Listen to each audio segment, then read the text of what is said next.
Lila is a teenager trapped in a 4-year-old's body. She doesn't think she needs us a lot of the time. Yeah, I think lip gloss. She usually pushes your hand away if you try to help her or show her how to do something correctly. Now, Lila really looks up to her older sister, Sadie, and wishes she had just as much freedom as her. Okay, you go, Lila. Dad thinks Lila's ready for TVO that series freedom. Old Enough is returning for season 2. The show looks at kids who want to do some of the tasks their parents do, whether they go pick up groceries or get out to shop for some tools or party gifts or whatever. It's a hilarious and endearing show that is hosted by the one and only, or really narrated by Colin Mochrie. Colin joins us live again this morning here on CP24 Breakfast. Good to see you as always, Colin. Thanks for being here. Can I recommend doing a brunch show, like maybe 11, 12? Yeah, okay. I'm down with that. Yeah, that'd be a great show. Just an hour rather than 4? Yeah. Yeah, that sounds perfect. Maybe with some cocktails. Sure. Yeah, that could be fun as well. Old Enough, though. Let's talk about this show because you're back for season 2, which tells me it was a success in season 1.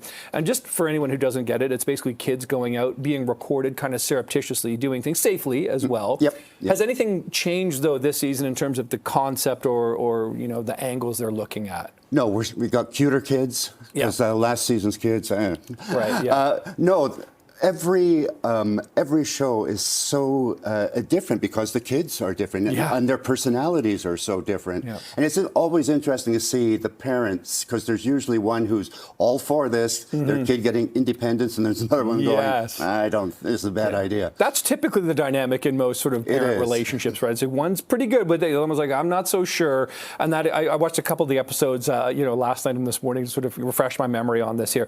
I love the idea of kids, wanting independence, thinking that they're ready for it at the age of 4 and 5 years old. Yeah. It's such a sort of counterintuitive prospect, isn't it? It is kind of, it's kind of odd. And it's something, the show was started in Japan. And there's a whole different culture over there. And it's very normal to see 4-year-olds walking down the street getting ready to do whatever. Yeah. So it's a really different feeling in North America, because I think we become a little more protective of our kids and kind of want them close at all times. Well, I think there's a bit of a paranoia to our culture, I think in some cases, right? When we sort of like, oh my gosh, a child is walking alone. What are we going to do? We can't let this happen. But like you mentioned in Japan, it's quite different here. So do you think this show, I'm not sure what the reaction was like to season 1, is maybe showing people that we're okay to take off the bubble wrap a little bit, let them go a little bit? I think so. I think every parent who is part of the show sees a different side of their kid. They say, oh, we can give them a little more responsibility. They want to do this. And, it can only help them be more independent and feel like they're a part of the family and they're doing what they can do. Yeah, I know you have older children than I do right now. And the one thing I want to show them this show, because when it comes to like snack time at night after dinner and they want me to make stuff for them, I wanted to show them this show and say, hey, these kids are super young and could do this. So could you. There's something kids could learn from this too. Exactly. Yeah.